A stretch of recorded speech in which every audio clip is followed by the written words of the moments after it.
Hi, welcome to Crowdmark Sessions, where we bring educators together to explore innovative teaching practices and redefine learning in today's world. Join us as we dive into discussions that inspire and transform the way we think about education. My name is Michelle Caers, and I'm the host of Crowdmark Sessions podcast. I'm also the co-founder and CEO of Crowdmark, which is the leading grading and assessment system for education. Our mission and values of integrity, collaboration, and community are at the core of everything we do at Crowdmark. In this podcast, we'll be interviewing trailblazers from our community of educators to hear their perspectives on learning, technology, and the changing landscape of education. I'm excited, so let's get started. Welcome to Crowdmark Sessions, the podcast where we explore the ideas and innovations shaping the future of teaching and learning.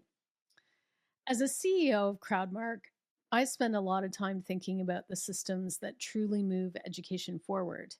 And one of the most foundational yet consistently overlooked is grading. It influences everything: how students learn, how instructors teach, and how institutions measure success. Today, I'm joined by someone who has shaped this conversation for decades, Ken O'Connor. Ken has helped educators around the world rethink how they assess, report, and communicate their learning. We'll explore the principles behind his CALM framework, which is consistent, accurate, learning focused, and meaningful, and what it really takes to design grading systems that are fair, motivating, and aligned with student growth. From common pitfalls to practical fixes institutions can adopt right now, this discussion challenges longstanding traditions and points us toward a more trustworthy, student-centered approach to assessment. But before we begin the conversation, let's meet today's guest. Ken O'Connor is an independent consultant specializing in grading and reporting. He's been a staff developer, presenter, facilitator in 47 US states, 9 provinces, and 1 territory in Canada, and in 26 countries outside of North America. Ken's 33-year teaching career includes experience as a geography teacher, department head, and curriculum coordinator responsible for student assessment and evaluation. Ken's articles have appeared in the NASSP Bulletin, Educational Leadership, and School Administrator. He's the author of 3 books: The School Leader's Guide to Grading, How to Grade for Learning K-12, and a repair kit for grading, 15 fixes for broken grades. Ken has a BA Honors and Diploma in Education from the University of Melbourne and an MEd from the University of Toronto. He divides his time between Toronto, Canada, and the Villages, Florida. Ken, we're thrilled to have you with us. Welcome to Crowdmark Sessions. Thank you very much. It's a pleasure to be here. So, Ken, you've had a long and influential career in assessment. What originally drew you to focus so deeply on improving grading and reporting? Was there a moment when you realized the system needed to change? Absolutely, but I think I have to mention 2 moments because my role in a large school district, part of my role was coordinator for assessment and evaluation. And in that role, I was sent to a 3-day train the training by Rick Stiggins, which completely changed my view of assessment, from assessment being basically for evaluation to using assessment to move the learning forward. And Rick's classic book was Classroom Assessment for Student Learning. And that really changed my view of assessment. When it comes to grading, the very influential thing was that in about April of 1995, I read an article written by a college professor from a college near Chicago that was entitled Guidelines for Grading. And I thought his guidelines didn't make much sense. So I wrote a short letter to the editor of the journal, the NAS Bulletin, and criticizing. And she wrote back and said, if you have some ideas, why don't you write an article? Well, at that point, I was just into criticizing. I wasn't into writing an article. But in November of actually I said 95, it should have been 94, I got another letter from her in which she included a response from the professor. And I thought his response to my criticism made even less sense than his original article. And again, she said, "Why don't you write an article?" Well, twice challenged, I felt I had to respond. And so I got some resources together and wrote an article and developed 8 guidelines for grading that was published in the NAS Bulletin of May of 95. And at that point, I thought basically that was going to be it. Well, we're now 30 years later. And as you said in the introduction, subsequently written 3 books and had the opportunity to basically travel the world focused on this. So it's been basically my life for the last 30 years. That sounds to me like the definition of planting a seed, and you grew a forest of material around grading. I think a lot of people should take a page from your book, see how I did that, and put their money where their mouth is and not just criticize, but come up with an alternative to whatever it is that they're criticizing. Okay, so let's get into the really interesting part here, which is your framework, the CALM framework. And again, just to remind everyone, that is consistent, accurate, learning focused, and meaningful. For those who are new to it, can you walk us through the thinking behind CALM and why it's still so relevant today? Absolutely, yes. I mean, I think, first of all, it provides a structure and gives 4 things that are fairly easy to remember as teachers, instructors are thinking about what they're doing in assessment and grading. So the C, consistent, means that really I think 2 things, and it's mainly about the quality of the, in other words, the scoring of the assessments. And it means consistency, especially when there are more than one course, so different teachers teaching the same thing. And it's really important that there be consistency so that students achieving at the same level in different sections don't get really different grades. And I think it also means consistency in terms of an individual teacher, that if they are assessing a whole class, that all the students that deserve a certain score get that score or pretty close to it, so that they're not inconsistent in terms of how they score a set of tests or assessments. So that's the first. The A is for accurate, and really this is about the whole process coming up with information that meets the purpose of grades. And I think this is something that has to be put on the table very early in the discussion, that really, when we talk about accuracy, that relates to what we say as the purpose of grades. And I believe we should see the purpose of grades as communicating student achievement. How are they doing on the learning goals at a point in time? Now, I recognize that institutions or individuals might say that they have a different purpose for grades. But if your purpose is communicating achievement, then what you communicate needs to be an accurate measure of that whatever it is that we're assessing. Otherwise, it's miscommunication. L is for learning focused, and this is so that uh, what we do in classrooms, and as you indicated in your introduction, most of my work has been K-12, but I really believe it applies to K-16 uh, as well. But it is saying that it's about the learning. I think way too often, especially in high school and in undergraduate, school has been about grading. There's been a grading culture, not a learning culture. So it's what do we do to put the focus on the learning? And as you said in the introduction, make it more student centered.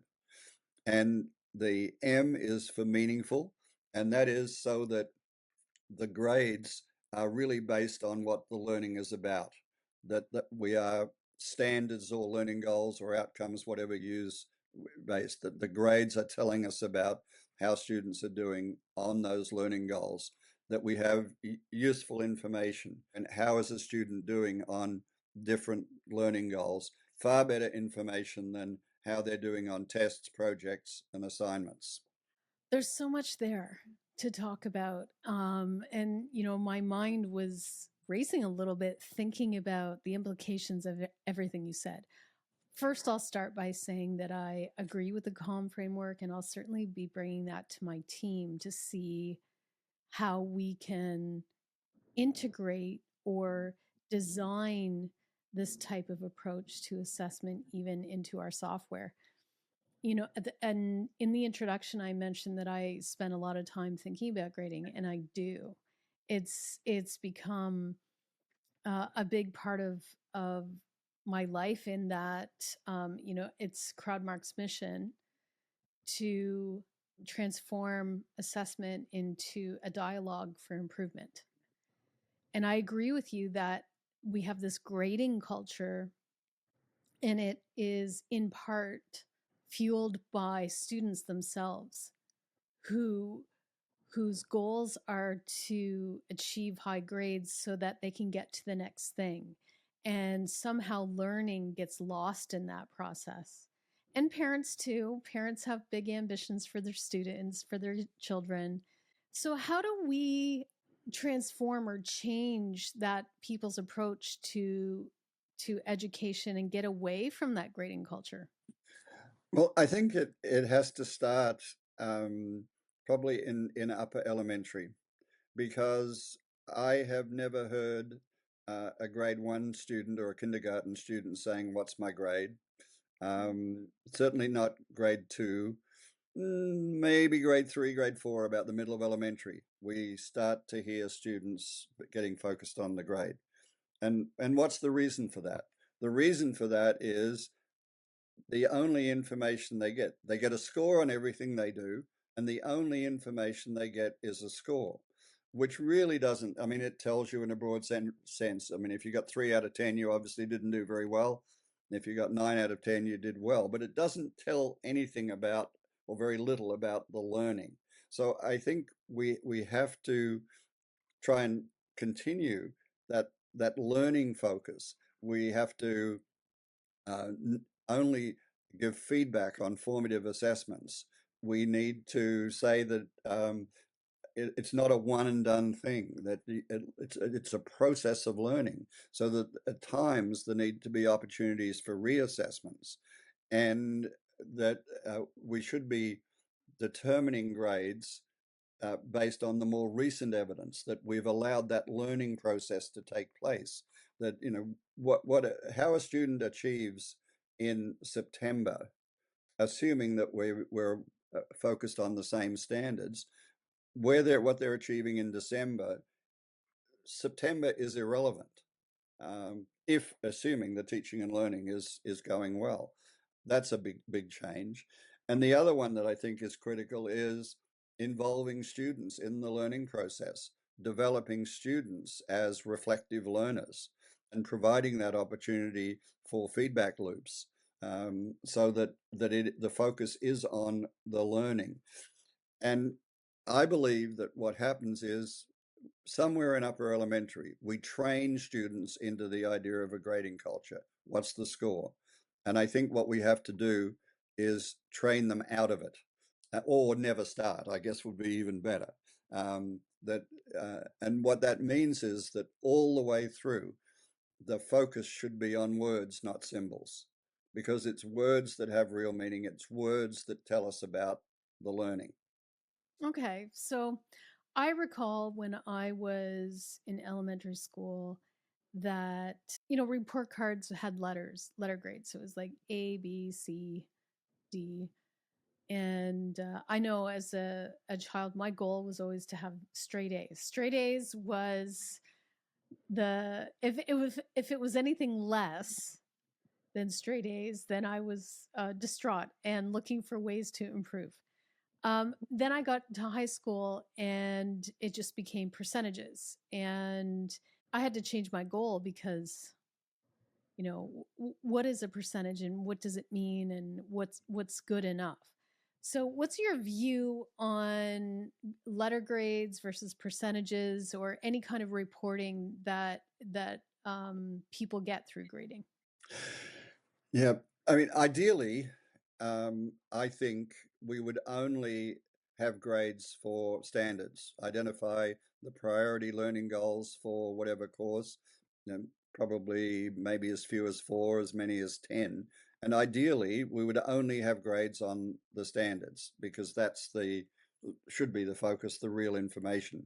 But I recognize, so one of the things that I advocate is that we have no subject grades to the end of grade 8 and that, or maybe even grade 10. But when we get to the upper levels of high school and into post-secondary, where we are getting into certification and obviously also the college admissions process, then I think we're going to continue probably to need subject grades. So I think they can be whatever the institution decides, whether they're ABCD, whether they're percentages, whether they're Greek letters or whatever. But the important information is the profile of how they're doing on the standards. And so the issue becomes, if we do standards-based grading, but we're going to have subject grades, how do you do that? And I think there are basically 2 ways to do that. One is you use some sort of a conversion scale.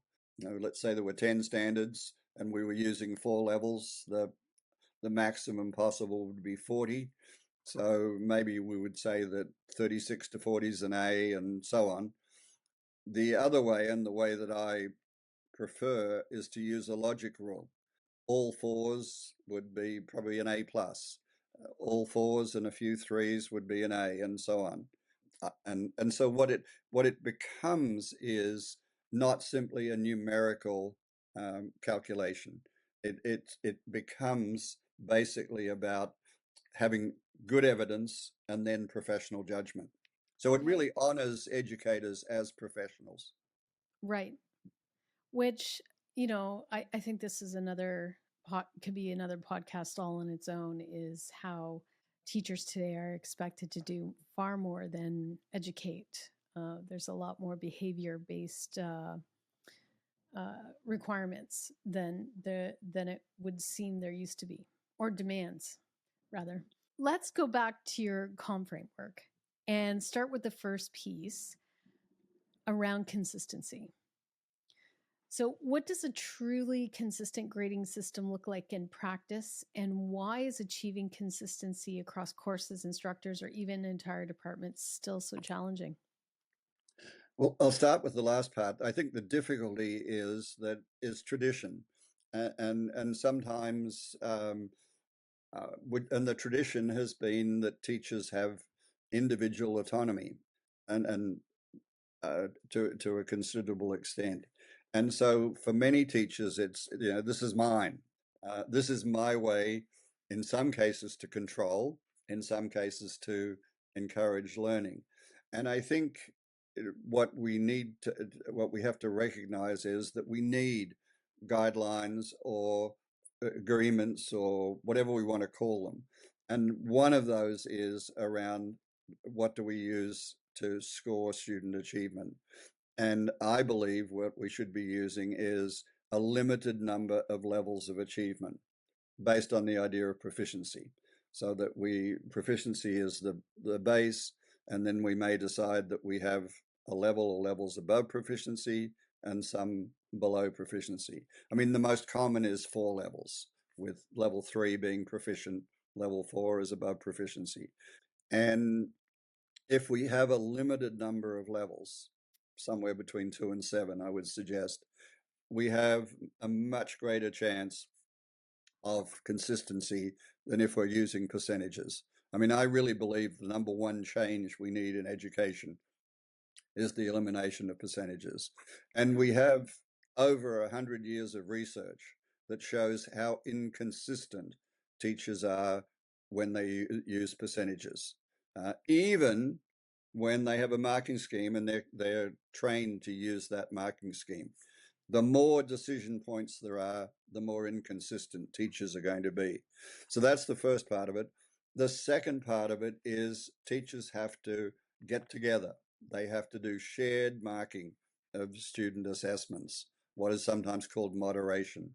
And there are places around the world, and I'm thinking now of K-12, but where it is a significant part of what teachers are expected to do. In Scotland, in Queensland, in Australia, and in New Zealand, moderation is an expected part of what teachers do.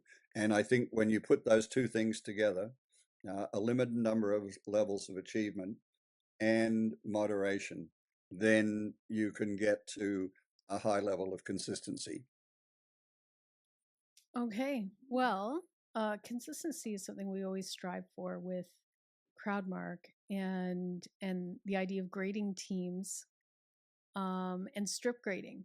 So you grade the same question all at once, all the question ones, all the question twos, so that you have less cognitive load and avoid switching costs, because context switching is also makes it very difficult to go back and be consistent to where you were previously.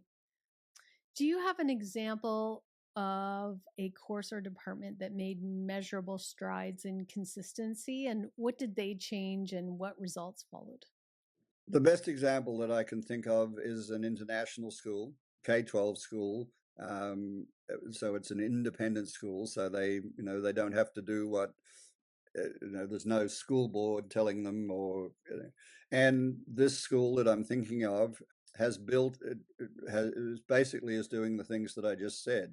They're using, for academic achievement, 4 levels of achievement, and they provide, and this really is the key. It's a nasty little 4-letter word: time for Okay. moderation. They provide the time for moderation, and require teachers to participate in moderation. And the result has been a much higher level of consistency and an understanding by the students that they are getting consistent assessment. And so the students say, yeah, this is good stuff. We're not seeing that I think I'm on the same level as Billy, but he's getting a 97 and I'm getting an 80. And so it's what the teachers do, but it also goes to the student understanding that they are being assessed consistently. And what also goes with that, I mean, they go together to some extent, is accuracy as well. Which is going to be my next question. Well done there. Well done, Ken. Uh, so, accuracy is another cornerstone of your work.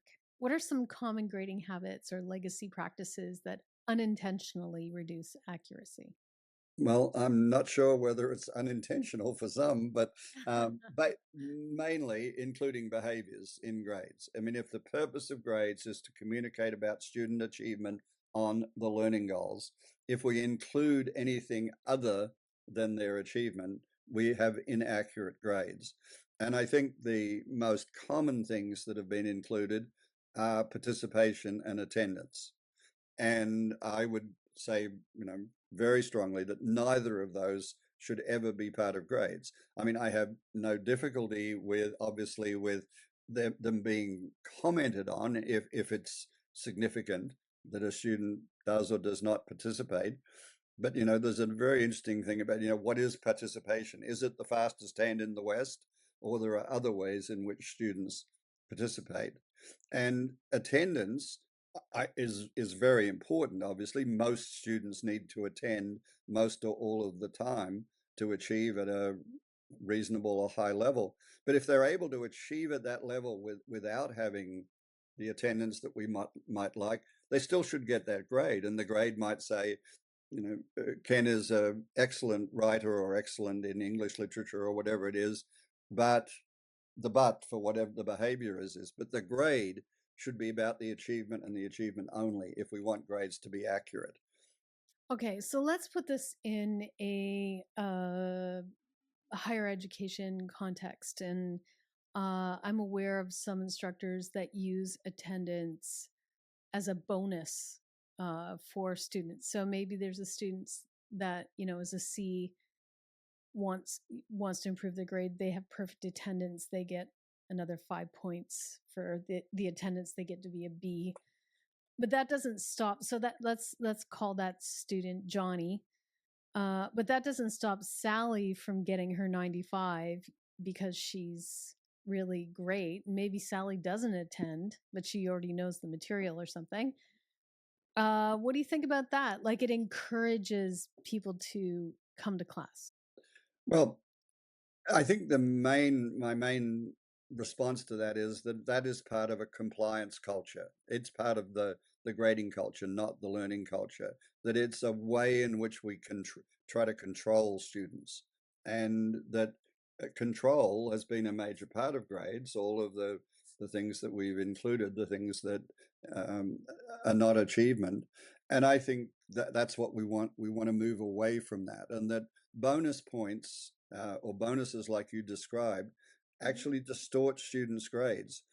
And so, for example, especially if it's a course where the next course builds on the previous course, if we artificially inflate students' achievement, there's a real danger that that student will fall flat on their face at the next level because the grade exaggerated their. So ultimately, I don't think we do any favors when we artificially inflate grades in that way, because at some point the student's actual lack of achievement is going to come out. Okay. What about one other scenario I'm going to run by you? So let's take attendance out of it, and let's say the instructor they have certain assessments throughout the course, and then they have their final assessment. What if the instructor offers students to do extra work and submit that extra work for bonus to help improve their grades?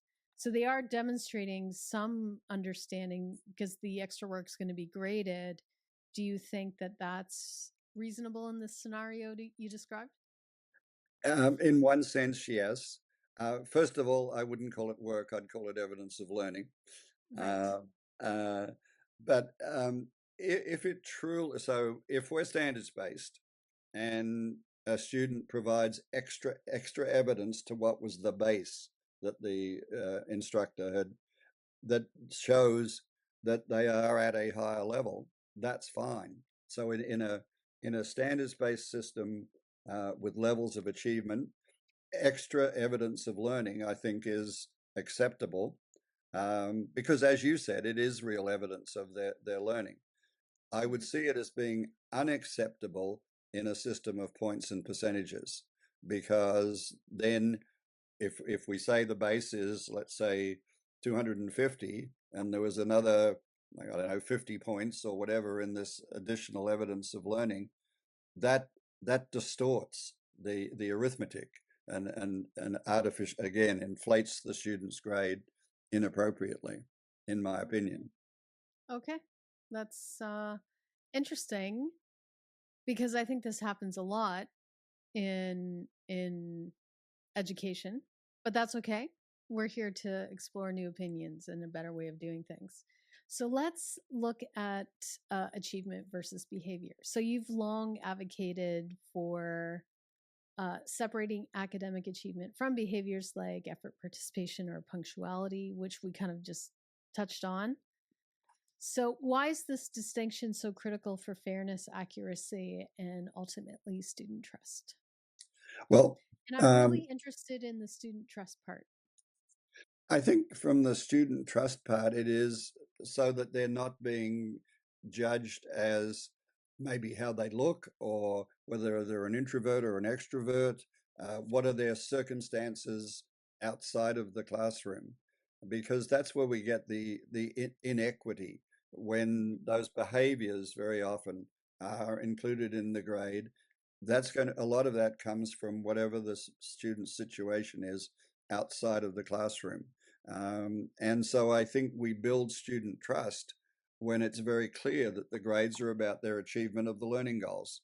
And that if they're having difficulties with any of those things that you listed, there is support for them. If they're having problems with attendance, if they're having problems with punctuality, if they're having whatever it is. And I mean, one of the things that I think has, and you can correct me if I'm wrong on this, but over the last 20 or 30 years, at the higher education level, most or many institutions have developed much better systems of support for students. I mean, I have sometimes the professional development that I'm involved in for schools or school districts, it takes place in institutions of higher learning because they have the facilities where that can take place.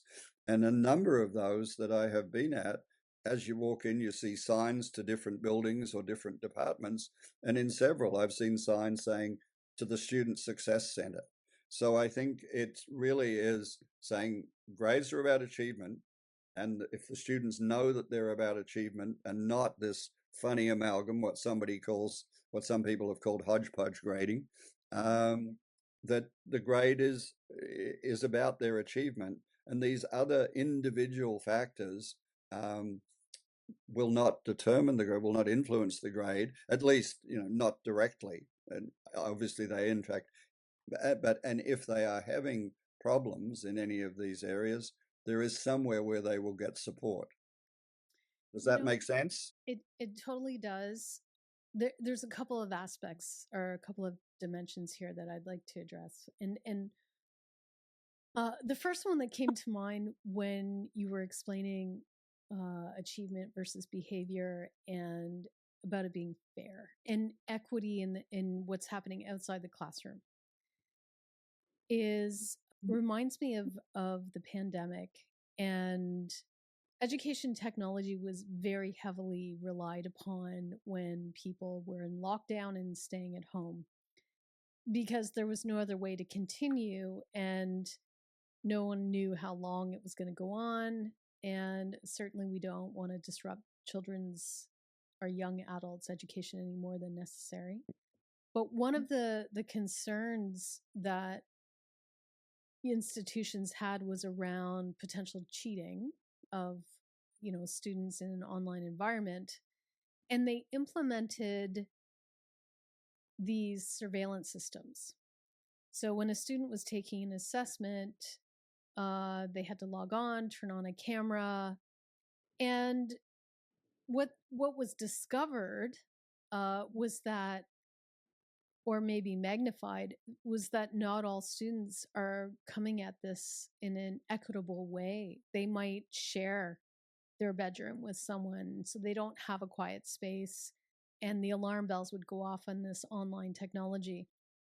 Or there were students who had extreme anxiety with the idea of these surveillance systems, with someone watching them doing it, and their performance tanked because they couldn't handle the environment.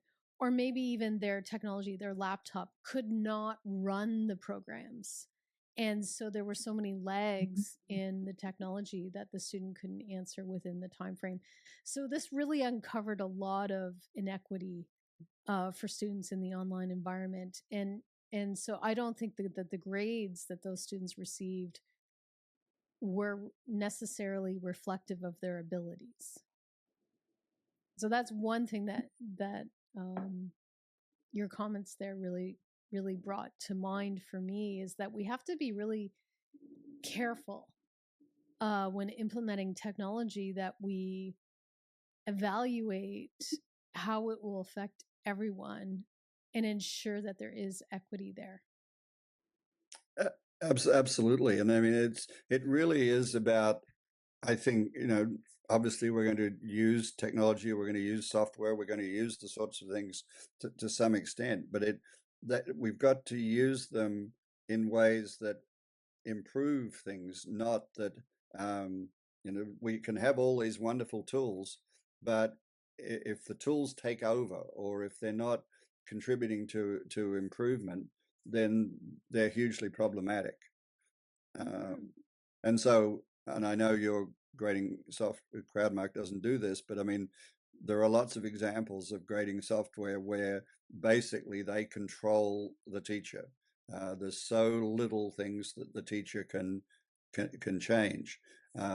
Unfortunately, they've got better over the years, but to some extent, it's still a problem. Absolutely. Yeah, there are systems that are very rigid. I think and it's not a complete answer, but in terms of the, online assessments and concerns about cheating. I think the issue is what type of assessments they are. And the best way that I've heard that addressed is don't give students assessments that they can Google. We need assessments that are non-Googleable, and then that will dramatically reduce any possibility of cheating. Right. Thoughtfulness in how we assess. And then you mentioned another part about having resources to help students, like learning centers, student success. And in our first podcast for Crowdmark, we had two guests who taught mathematics, who teach mathematics, and the focus of that podcast interview was on student mental health. And they shared that even though campuses have all of these resources for students, there's so much noise today for students getting emails, getting texts, getting pings, getting reminders, that it's information overload. And so they don't even know where to go when the time comes that they do need that extra help. And so the resources might be there, but are they accessible at the right time for the student? And they were saying that this is still a struggle. And the statistics that we quoted in that podcast were quite alarming. Student mental health is at an all-time low, comparatively, over years gone by. And I think this emphasis on grades is a big part of that. But there's also other pressures that young people today face that, I think with social media and technology, that make their lives more difficult or challenging. Absolutely. And I mean, I think a person that's addressed that in very interesting ways is Jennifer Wallace, and particularly her book, Never Enough, where she studied high achieving school districts, basically across the US, although I think there were a few that were outside and that was what she identified amongst the students and the parents. Huge stress based on grades, and particularly around college admission, and the idea that you have to get into your first choice, or you have to get into the Ivy League, or you have to the pressure to get into, maybe in Ontario, the University of Toronto, rather than another university which I won't name, basically the smaller universities, with the idea that if you don't get into that high level university, your life is ruined, which clearly is not the case. And so that she really had all sorts of evidence about this. And I think the best example that I can use to illustrate that is, are you familiar with the University of Toronto schools? The school that is affiliated with U of T but is not part of U of T. It's a 712 school on the corner of Spadina and Bloor. I'm not sure I know that school. No. Well, it's 712, competitive entry, except if you've had you get in through competitive exams, or if you've had a sibling attend the school. Very high level academic school. And a number of years ago, a principal went there from a different school, and was absolutely shocked at the level of stress amongst the students, because they were stressing over whether they had 95.3 or 95.4, or 93.3 and 93.7. Very small differences were seen as being huge, which clearly they aren't, because nobody can tell the difference between 93.5 and 93.7. And over a period of time, the principal moved the school to using 5 levels of achievement and only having the percentage as a grade at the end, and for a period of time only on the transcript, but then they were required to have it on the report card. And it dramatically changed the stress levels in the school. The achievement was still high, but the stress level of the students, because they weren't stressing over a few decimal points or even 1 point. And so I think that's an example that illustrates some of the things I've said previously and what you just said about mental health and how grading can and the systems we use can impact that. Oh, absolutely. I'm glad they made that shift. Mm. And it would be great to see others follow suit Mm. because students don't need more stress, certainly not over a tenth of a percentage point. Yeah. I'm curious. We didn't talk about this before, but given your long history looking at grading, giving talks, doing research, what is your view on grade inflation? Do you think it's a real thing? Is it really happening or is it just a perception? First of all, I want to be clear that I do not see myself as a researcher. Okay. I don't want to, claim to be a researcher. What I see myself is as a compiler and an analyst. I look at all sorts of things and talk to people, and then try and think through it in ways that make sense. And I think that I think it's partly real and it's partly perception. That, and I say it's partly real because I think there are situations where individual teachers or groups of teachers think they have to help their kids by inflating their grades, especially in the levels that where it's about entry to university. But I think it's a perceptual problem when we say, well, now 50% of students are getting A's and it used to be 30%, because we know so much more now about how the brain works, about how children learn. We know so much more now about what are the most effective ways to teach and to assess. And if you have high quality teaching and assessment, and you have learners at a high level, then achievement should be at a high level. I mean, I know there's been a lot of stress about this, for example, in the Ivy League schools. That and at times, I know Harvard at one point got very concerned about this. Princeton got very concerned about it. Well, I mean, those schools have, I think they would claim, the top professors, and they have very high entry level in students. Well, if you've got top professors and very high achieving students, you should have students getting a lot of A's. I mean, Right. there'd be something wrong. And I mean, the best example of that I know of was, I think it was about 2012. Princeton decided that they would, for first year courses, that they would limit the percentage of students that got A's to 35%. And then I think there was different percentages for the other grades. And that was in play, and that was supposedly to, restrain grade inflation. Well, it seems to me more than 35% of students in most courses at Princeton should get A's.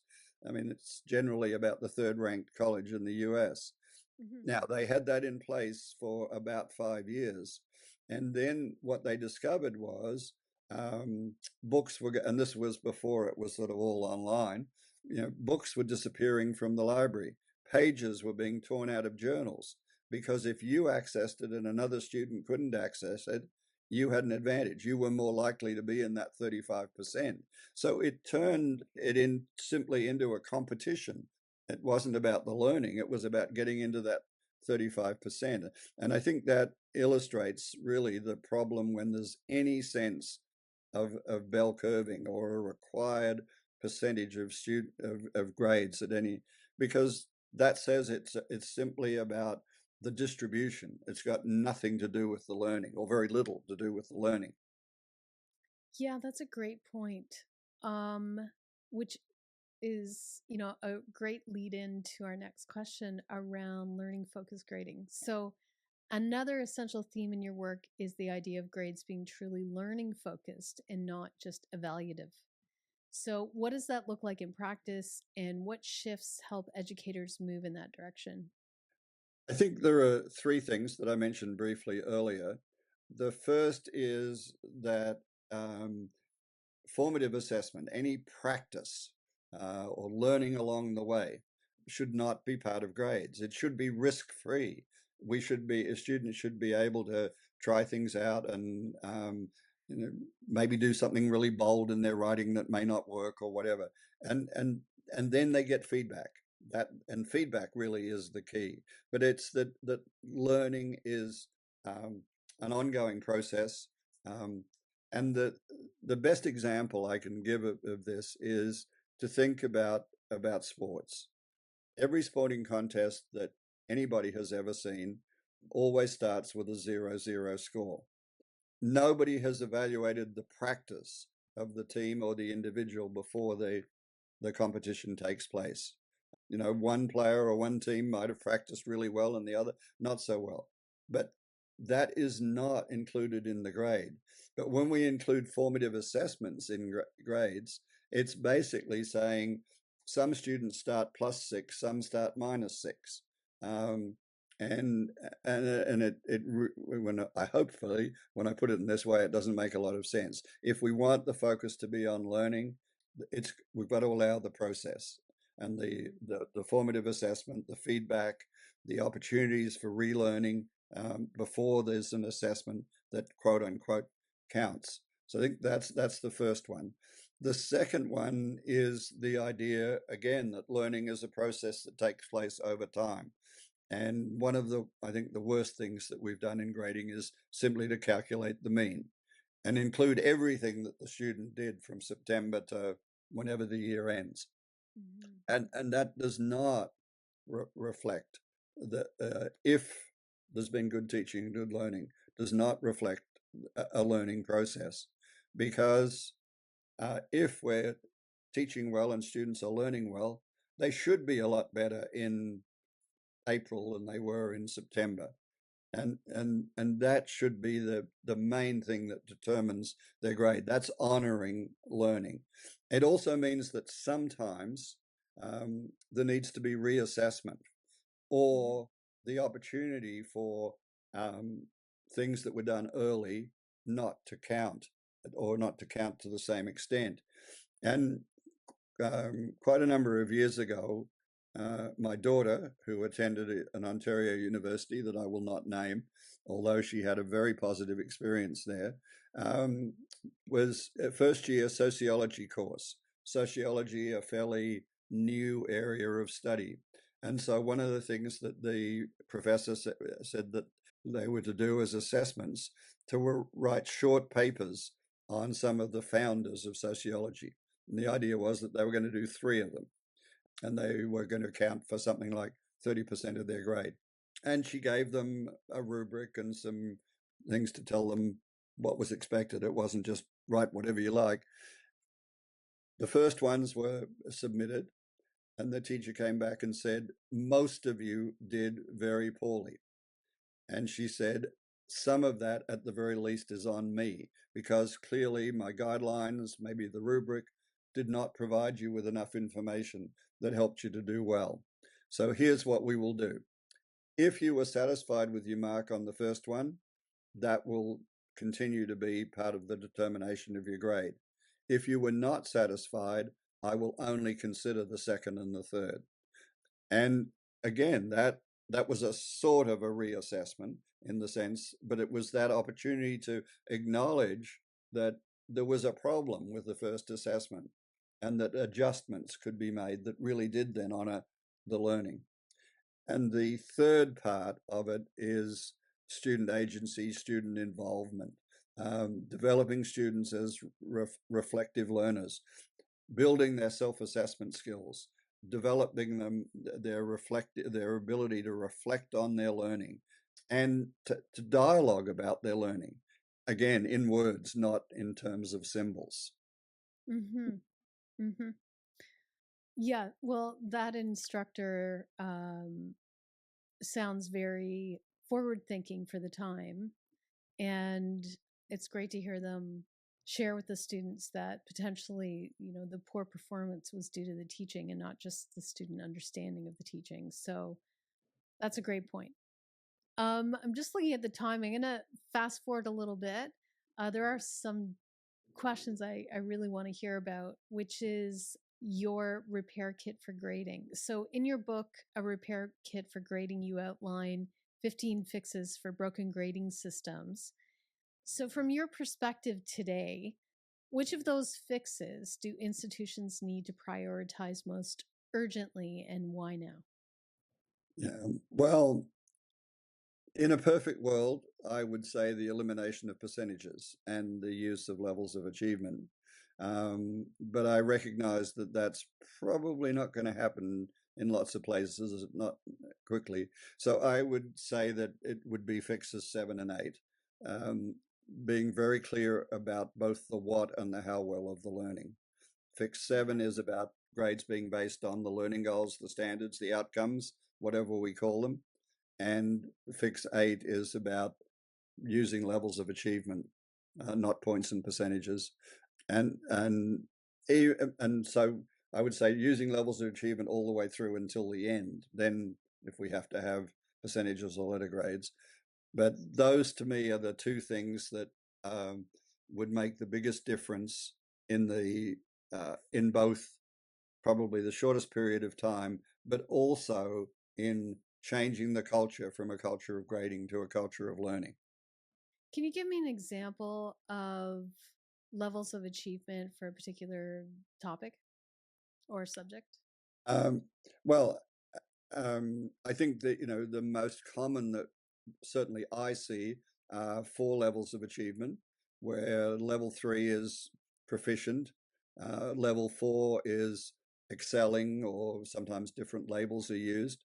Level 3 is approaching or close to proficiency, and level 4 is well below proficiency, or the labels can be different. And when I think about levels of achievement, I think, for example, about the 2 worldwide programs: advanced placement for high school, advanced Mhm. placement, and international baccalaureate. Advanced placement uses 5 levels, international baccalaureate uses 7. And I think those are probably the 2 most highly regarded high school programs around the world. And I think, if they use levels of achievement, that's pretty good indication that that is probably the best way to go. When I hear levels of achievement or proficiency, I think to myself, like, what qualifies as proficient? And my immediate thought goes to engineering. And then in engineering, I go to bridge building. And then I think to myself, so what is proficient in bridge building? Is it that the bridge you design doesn't collapse? Like, is that a 50% grade or an 80% grade? Or is proficient that it's the best bridge ever built? Like, how does one quantify proficiency in professional programs? I don't think I don't think we quantify it, except in the sense that we might call them levels 1 to 4, but I'd rather have different labels. Um, I mean, I guess I would say that the bridge doesn't collapse would be a prerequisite. That it's that everything. If the bridge collapses, then it's a total failure. But I think that you would be able to define a number of other characteristics of bridges that make them wonderful or excellent or superb, Mm-hmm. and there would be some levels in that. This would be the best. Well, and you said it, the best bridge ever built. So, what would be the characteristics of the best bridge? Not collapsing is just a given, and Yeah. so that's the way, in the example you used, that I would use it. But I think, and again, this is where honoring professional judgment comes in. That we are saying, hopefully working together, not just individually, educators are able to define and very clearly indicate for whatever. This is what proficiency is in bridge building, in differential equations, in identifying the characteristics of regions, or whatever. Mm-hmm. And I could go on, but I'll stop there. You've convinced me. Good. I understand where you're coming from. So let's talk about barriers to for institutions that want to adopt calm the calm framework for their assessment. So when schools or departments attempt to adopt aligned grading practices, what are the biggest barriers you've seen? Is it cultural or structural? And what strategies can help them move forward successfully? I think it's probably both cultural and structural. I think the cultural piece is that we have over 100 years of tradition around what I'd call traditional grading, points based, often including achievement and behavior, no distinction between formative and summative, and again I could go on with those. And I think that's tradition. This is the way it's always been, and professors and teachers that say this worked for me, so it should work and continue to work. And that sometimes happens with parents as well. Mm-hmm. I think that sometimes it's structural in the sense that the way that institutions provide the structure for assessment and grading, how much of it is providing guidelines or having points of agreement that are expected to be followed, or how much of it is do whatever you want, teacher. And so I think it's probably mainly a combination of those two things. Sometimes it's the idea that I think is completely wrong, that traditional grading is tough and rigorous, and that any alternative grading is not rigorous. And I would argue that it's the complete opposite, because if you pad grades, for example, if you have ways in which students can get extra credit or the sort of bonus things that you mentioned, you're actually making it easier. If you say it's about the achievement, the how, the what, and the how well, that is actually tougher. And so I think it really is up to institutions to say, first of all, they have to define the purpose of grades. And then they say, if from the purpose of grades, these are the practices that should be being used. Now, there are, the question then becomes is, do we lead the horses to water, or do we make them go to the water? And that really is up to the culture and tradition of institutions. But it can happen. I mean, for example, MIT and Wellesley basically do not have grades for freshmen. They have basically done away with grades in the sense that there's no points and percentages. They get feedback. They do get a grade at the end for the transcript, but it's determined more holistically. And because their rationale, as I understand it, is we don't want first year students to be stressing over whether they have 95 or 93. We want them to come in, have the opportunity to, in a sense, adjust to post-secondary learning in what are considered to be, high-level institutions, to have that opportunity for that without the pressures of 95.3 or 95.7. So there are, there are highly regarded institutions that have made at least some sort of structural changes. And there are lots more examples. The best examples that I've seen described at the post-secondary level by David Clark and Robert Talbot, who are professors at Grand Valley State in Michigan, and who have been advocates for alternative grading at the post-secondary level, had a podcast called Grading for Growth. They have a book called Grading for Growth that describes all sorts of alternative grading in different post-secondary institutions. Okay, well, those are definitely famous, if not leading institutions for sure, and we can take lessons from that. Let's look at technology. So earlier in our discussion, I spoke about some challenges that students faced during the pandemic with technology.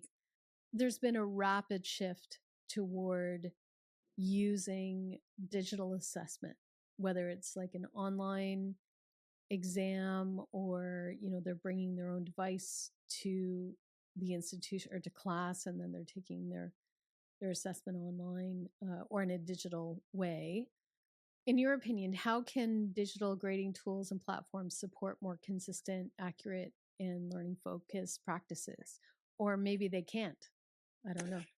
Yeah, that's a really difficult question. I mean, I think there are certainly digital programs out there that can support learning. I think for me, I would say the best ones are the ones that provide the opportunity for digital or electronic portfolios, because then this is the student's body of evidence that can be, examined and used in different ways over time. I mean, I think it's interesting when we think about there've been some faculties and some universities have required portfolios, particularly in things like art and music and so on. Well, that's been long established. Why not the same in other subjects where a student develops a body of evidence? I mean, this is a high school example, but back in the 1980s, the high school I taught in, we did portfolios, and but the problem was in our office we had 5 filing cabinets, and it was an organizational nightmare because of the amount of paper. Um, Now with electronic portfolios, it's that's been taken away, and so you can get these collections of evidence of student learning that's easy for professors and students, and we want to, for parents, obviously K-12. Mm-hmm. Yeah, it's interesting when you were talking about that. I recall years ago that file sizes used to be an issue, and store even online storage. So there was all that paper to deal with. Then it became digital, but then it could only be certain amount of digital. And now I think that's mostly removed. There's really no limitation anymore. Storage has become cheap, and upload speeds are quite fast, and having a portfolio of work is excellent. It would be great to see a student's development, not just over the course of a year, but multiple years, to see where they started and ended. So I'm going to wrap up here. We're coming up to about an hour. And I have one last question. It's always one of my favorite questions to ask. Is there a moment or a story that you have that stands out where a student or an educator shared that your work had a meaningful impact on their teaching or learning? It's very hard for me to think of an example of a specific situation. I mean, I've already described some situations where things quite changed quite dramatically, and I at least had some involvement in some of those. I Over the years I have had lots of teachers, and again basically K-12. When I've met them, they didn't know me, but I happened to be in a personal situation, and that have said, your originally guidelines for grading, then your 15 for fixes changed my life as educator. Those are But strong words. You've changed my life. yeah, seriously, I've had that a lot of times. But and this may not be what you're looking for, but certainly in terms of impact, and this was an impact on a student who was familiar with my guidelines for grading, the How to Grade It for Learning book. Basically, not long after the first edition was published, that student had completed his first year at a university that will remain nameless. But on his, and this was a university where students did evaluations of all their courses. And on each of his evaluations, he wrote, "Professor in this course would benefit from reading How to Grade for Learning." I wonder if any of those professors went out and got the book. I somehow doubt it. Well, it would be good if they did. Yeah. So, Ken, It, thank you so much for joining us today in the podcast. Your insights were really interesting, and you have a great perspective. And it would be great for, like I said, for all instructors to read your book and improve their grading. It's such an important part of learning. Yeah, well, thank you, and I agree. I mean, my work has predominantly been K-12. I have worked with a few colleges, but I really believe that the 15 fixes, most of them applied K-16, not just K-12. I agree. All right. Well, thank you again. You've been listening to Crowdmark Sessions, where we explore the ideas and innovations shaping the future of education. If today's conversation inspired you, be sure to follow and share it with a colleague. To see how Crowdmark is helping educators unlock potential and transform assessment worldwide, visit crowdmark.com. We'll be back soon with another episode. Until then, take care.